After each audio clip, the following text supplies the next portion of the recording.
Hello students, आज का जो हमारा टॉपिक है वो है यूनिसेलुलर ऑर्गेनिजम्स और मल्टी सेलुलर ऑर्गेनिजम्स। तो सबसे पहले हम देखते हैं कि यूनिक सेलुलर का मतलब क्या होता है। यूनिक का मतलब होता है एक। हाँ, यूनिक का मतलब क्या होता है? एक। और सेलुलर का मतलब होता है सेल। तो यूनिसेलुलर ऑर्गेनिजम्स वो ऑर्गेनिजम्स होते हैं जो कितने सेल के बने होते हैं? एक सेल के बने होते हैं। ठीक है। अब मल्टी का मतलब क्या होता है? मल्टी का मतलब होता है मेनी या बहुत सारे। और ऑर्गेनिजम्स तो आपको पता ही है कि ऑर्गेनिज्म मतलब जीव जंतु। तो मल्टी सेलुलर ऑर्गेनिज्म वो ऑर्गेनिज्म होते हैं जो बहुत सारे सेल से बने होते हैं। ठीक है।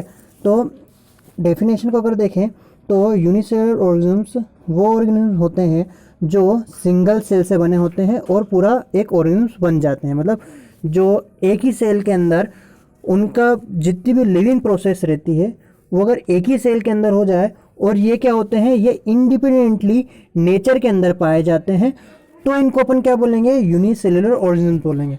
अब अगर इनके कुछ एग्जांपल्स देखें अपन, तो एग्जांपल्स क्या है? Amoeba, paramecium, Chlamydomonas, bacteria, yeast, ये सभी जो है ये क्या है? ये यूनिसेलुलर ऑर्गेनिज्म्स के एग्जांपल्स हैं।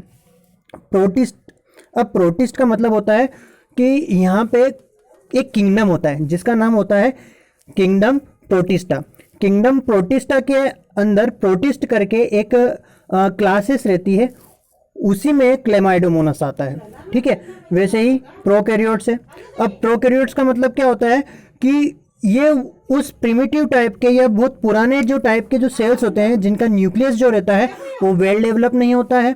हाँ, और न्यूक्लियर मेम्ब्रेन के ऊपर न्यूक्लियस के ऊपर न्यूक्लियर मेम्ब्रेन नहीं होती है। और इस प्रोकैरियोटिक सेल के अंदर क्या होता है कि जो सेल ऑर्गेनल्स रहते हैं वो वेल डेवलप नहीं होते हैं। हाँ, तो उनको अपन प्रोकैरियोट्स बोलते हैं। फिर इसके बाद क्या बोला जा रहा है कि ये जो सिंगल सेल ऑर्गेनिज्म रहते हैं वो इंडिपेंडेंटली नेचर के अंदर पाए जाते हैं। हाँ, और ये जो सेल्स हैं या ये जो ऑर्गेनिज्म्स हैं वो क्या रहते हैं? केपेबल रहते हैं। केपेबल रहते हैं किसके लिए? जितनी भी लिविंग प्रोसेस रहती है उसको परफॉर्म करने के लिए। ठीक है। जिससे कि जैसे कि क्या है? फूड, रेस्पिरेशन, मेटाबॉलिज्म, फिर एक्सक्रीशन, ग्रोथ, रिप्रोडक्शन, ये सभी किसके अंदर हो सकती है? इन यूनिसेलुलर ऑर्गेनिज्म्स के अंदर ये सारी प्रोसेसेस हो सकती है। ठीक है। अब रेस्पिरेशन तो आपको पता ही होगा, लेकिन मेटाबॉलिज्म नहीं पता होगा। तो मेटाबॉलिज्म क्या होता है? मेटाबॉलिज्म के अंदर दो प्रोसेसेस आती है। हाँ, वैसे मेटाबॉलिज्म का मतलब ये होता है कि जितनी भी लिविंग प्रोसेसेस हमारी बॉडी के अंदर चलती है, जो अंदर की बात करी गई है, तो जितनी भी लिविंग प्रोसेस अगर हमारी बॉडी के अंदर चले तो उसको हम क्या बोल देंगे?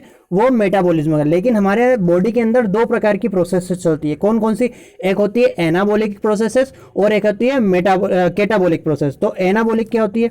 एनाबॉलिक प्रोसेसेस वो प्रोसेस होती है जिसमें जितने भी मॉलिक्यूल्स रहते हैं वो जुड़ते हैं। हाँ, और जुड़ के वो एक मॉलिक्यूल बना दें तो उसको अपन क्या बोलेंगे? उसको बोलेंगे अपन एनाबॉलिक प्रोसेस। और कैटाबॉलिक प्रोसेस क्या होती है कि अगर एक मॉलिक्यूल जो है वो क्या हो? वो टूटे और टूट के दो या दो से ज्यादा मॉलिक्यूल बनाए, हाँ, तो उसको अपन क्या बोलेंगे? Catabolic process. एक्सक्रीशन। एक्सक्रीशन का मतलब होता है कि removal of waste material from the body. हाँ, और रिप्रोडक्शन। रिप्रोडक्शन का मतलब होता है कि अगर कोई भी कोई भी अगर ऑर्गेनिज्म है, हाँ, या पेरेंट है, अगर वो अपने जैसे ऑफ स्प्रिंग को प्रोड्यूस कर रहा है तो उसको अपन क्या बोलेंगे? उसको अपन बोलेंगे रिप्रोडक्शन। उस प्रोसेस को अपन बोलेंगे रिप्रोडक्शन। अब बात आती है मल्टी सेलुलर ऑर्गेनिज्म्स की। मल्टी सेलुलर ऑर्गेनिज्म्स वो ऑर्गेनिज्म्स होते हैं जो बहुत सारे या मेनी सेल से मिलकर बने होते हैं। नंबर ऑफ सेल जो रहते हैं वो इसके साथ इनमें एक दूसरे के साथ जुड़ते हैं। हाँ, मतलब बहुत सारे सेल्स जुड़ेंगे और क्या बनाएंगे? वेरियस बॉडी पार्ट बनाएंगे किसके? मल्टी सेलुलर ऑर्गेनिज्म्स के। हाँ, और इन वेरियस बॉडी पार्ट के जो फंक्शंस होंगे वो अलग अलग होंगे। इसका मतलब ये है कि मल्टी सेलुलर ऑर्गेनिज्म्स में ऐसा होता है कि बहुत सारे जो सेल्स है, हाँ, वो एक दूसरे के साथ जुड़ते हैं और जुड़ने के बाद अलग अलग अलग बॉडी पार्ट्स बनाएंगे। और ये बॉडी पार्ट्स जो है इनका फंक्शन जो रहेगा वो अलग अलग रहेगा। अगर एग्जांपल देखें मल्टी सेलुलर ऑर्गेनिजम्स की, तो फंगी है, प्लांट है, एनिमल है और साथ ही साथ ह्यूमन बींग्स भी। मतलब ह्यूमन बींग्स भी जो है वो मल्टी सेलुलर ऑर्गेनिजम्स है। क्यों है?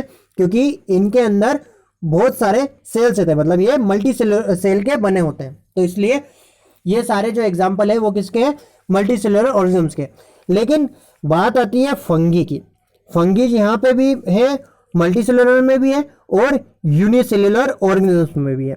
लेकिन फर्क ये है, यहाँ पे जो यीस्ट है वो यूनिसेलुलर है, लेकिन फंगी यहाँ पे जैसे कि मशरूम, अगर अपन एग्जांपल ले यहाँ पे मल्टी सेलुलर ऑर्गेनिजम्स में फंगी का जो एग्जांपल होगा, हाँ, मल्टी सेलुलर में वो क्या होगा, मशरूम होगा। मशरूम जो है वो है फंगी लेकिन मल्टी सेलुलर है, हाँ, और यहाँ पे जो यीस्ट थी वो यूनिसेलुलर थी, ठीक है।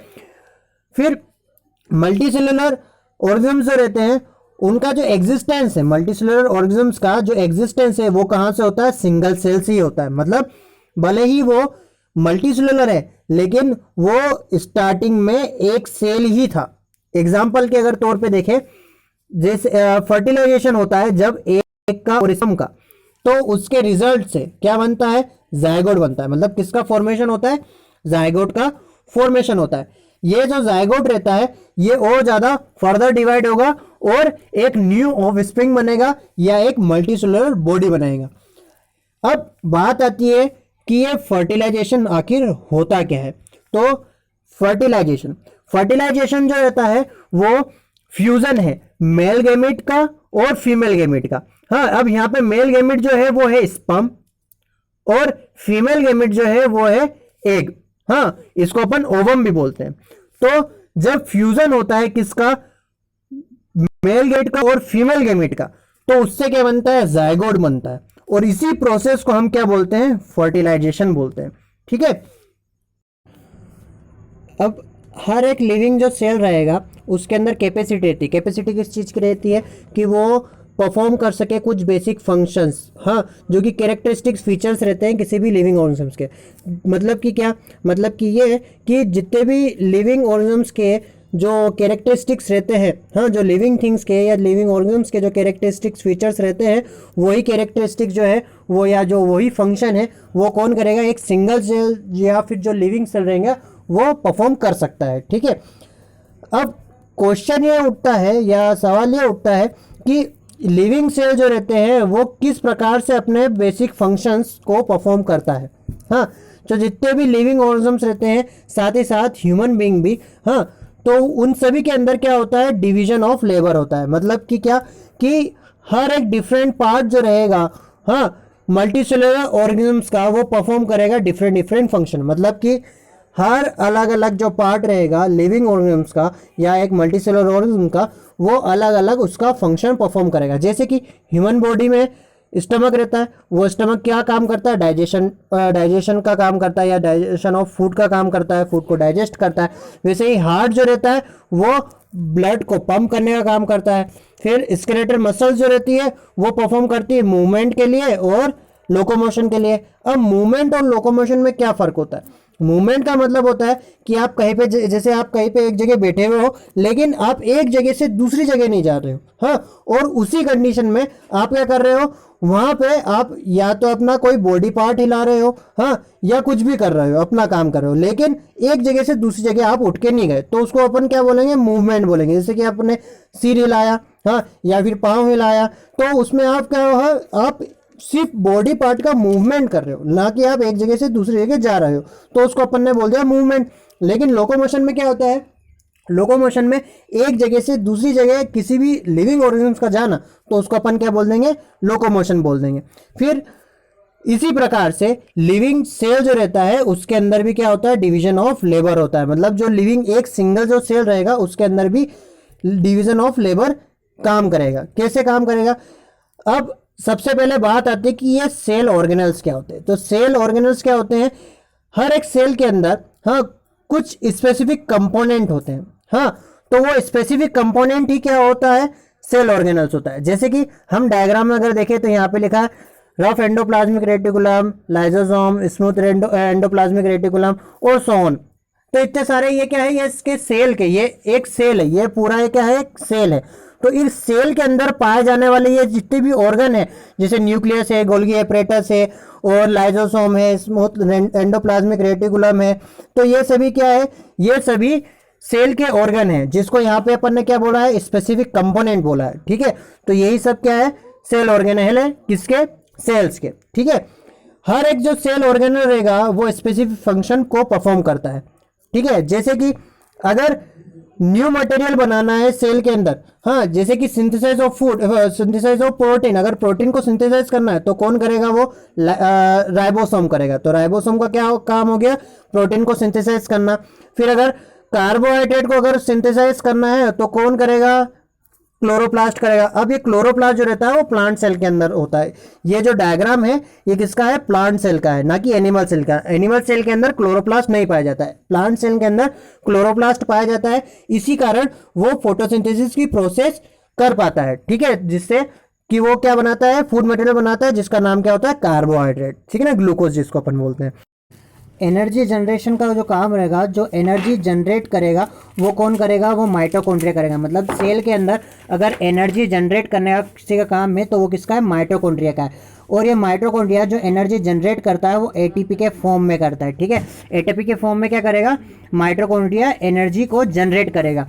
अगर वेस्ट मटेरियल या वेस्ट सब्सटेंस अगर सेल के अंदर मौजूद है तो उसकी क्लीनिंग का काम जो रहेगा वो लाइसोसोम करेगा। हाँ, अब ये सारे जो सेल ऑर्गेनेल है, जैसे कि endoplasmic, smooth endoplasmic reticulum, lysosome, rough endoplasmic reticulum, cytoplast, nucleus, Golgi apparatus, nuclear envelope, nucleus और न्यूक्लियर मेम्ब्रेन। हाँ, और ये जितने भी सेल ऑर्गेनेल है ये सभी एक दूसरे के साथ जुड़ेंगे। हाँ, और एक दूसरे के साथ आने के बाद, एक दूसरे के साथ जुड़ने के बाद क्या बनाएंगे, ये सेल बनाएंगे, ठीक है।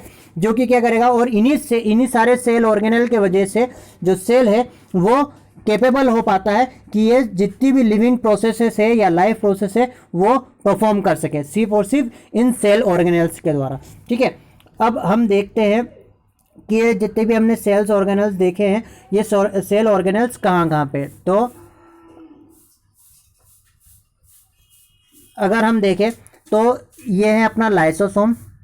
हाँ, फिर स्मूथ एंडोप्लाज्मिक रेटिकुलम क्या है, ये आप अगर इससे ध्यान से अगर देख सको तो ये क्या है, ये स्मूथ एंडोप्लाज्मिक रेटिकुलम है।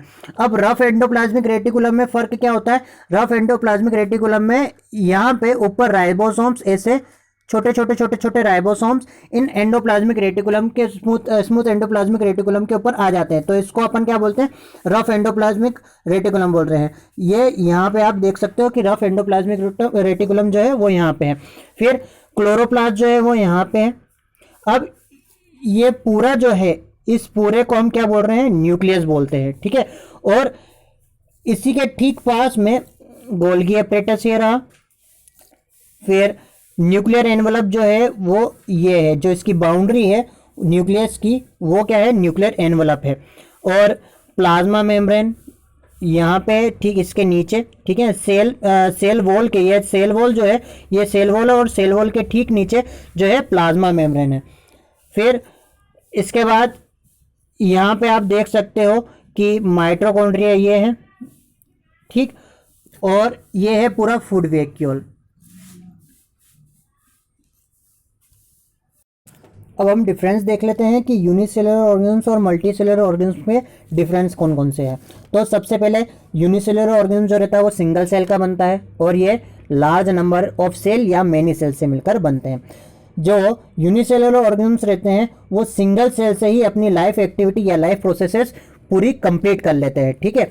और मल्टी सेलुलर ऑर्गेनिज्म जो रहते हैं वो सिंगल सेल परफॉर्म करता है कुछ एक्टिविटी को, पूरी एक्टिविटी परफॉर्म नहीं कर पाता है एक सिंगल सेल, ठीक है ना। कुछ एक्टिविटी जो रहती है वो मल्टी सेलुलर ऑर्गेनिज्म के अंदर सिंगल सेल परफॉर्म करता है। फिर इसके अंदर क्या होता है, नो डिवीजन ऑफ लेबर, मतलब कोई भी डिवीजन ऑफ लेबर नहीं होता है, इसमें सिंगल सेल ही सारी एक्टिविटी को परफॉर्म करता है। लेकिन इसमें लेबर का डिवीजन चलता है, इसमें जो सेल्स रहता है वो स्पेशल टाइप का जो एक्टिविटी है या फंक्शन है वो परफॉर्म करता है बॉडी की, ठीक है।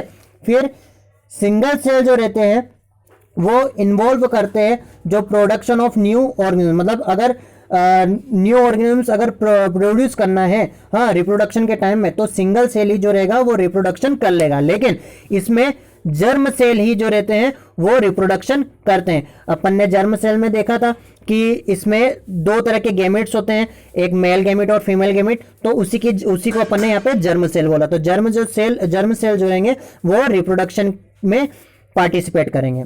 Thank you. अब हम डिफरेंस देख लेते हैं कि यूनिसेलुलर ऑर्गेनिज्म्स और मल्टीसेलुलर ऑर्गेनिज्म्स में डिफरेंस कौन कौन से हैं। तो सबसे पहले यूनिसेलुलर ऑर्गेनिज्म जो रहता है वो सिंगल सेल का बनता है और ये लार्ज नंबर ऑफ सेल या मेनी सेल से मिलकर बनते हैं। जो यूनिसेलुलर ऑर्गेनिज्म्स रहते हैं वो सिंगल सेल से ही अपनी लाइफ एक्टिविटी या लाइफ प्रोसेसेस पूरी कंप्लीट कर लेते हैं, ठीक है। और मल्टी सेलुलर ऑर्गेनिज्म जो रहते हैं वो सिंगल सेल परफॉर्म करता है कुछ एक्टिविटी को, पूरी एक्टिविटी परफॉर्म नहीं कर पाता है एक सिंगल सेल, ठीक है ना। कुछ एक्टिविटी जो रहती है वो मल्टी सेलुलर ऑर्गेनिज्म्स के अंदर सिंगल सेल परफॉर्म करता है। फिर इसके अंदर क्या होता है, नो डिवीजन ऑफ लेबर, मतलब कोई भी डिवीजन ऑफ लेबर नहीं होता है, इसमें सिंगल सेल ही सारी एक्टिविटी को परफॉर्म करता है। लेकिन इसमें लेबर का डिवीजन चलता है, इसमें जो सेल्स रहता है वो स्पेशल टाइप का जो एक्टिविटी है या फंक्शन है वो परफॉर्म करता है बॉडी की, ठीक है। फिर सिंगल सेल जो रहते हैं वो इन्वॉल्व करते हैं जो प्रोडक्शन ऑफ न्यू ऑर्गेनिज्म, मतलब अगर न्यू ऑर्गेनिज्म्स अगर प्रोड्यूस करना है हाँ रिप्रोडक्शन के टाइम में, तो सिंगल सेल ही जो रहेगा वो रिप्रोडक्शन कर लेगा। लेकिन इसमें जर्म सेल ही जो रहते हैं वो रिप्रोडक्शन करते हैं। अपन ने जर्म सेल में देखा था कि इसमें दो तरह के गैमेट्स होते हैं, एक मेल गैमेट और फीमेल गैमेट, तो उसी को अपन ने यहाँ पे जर्म सेल बोला। तो जर्म सेल जो रहेंगे वो रिप्रोडक्शन में पार्टिसिपेट करेंगे। Thank you.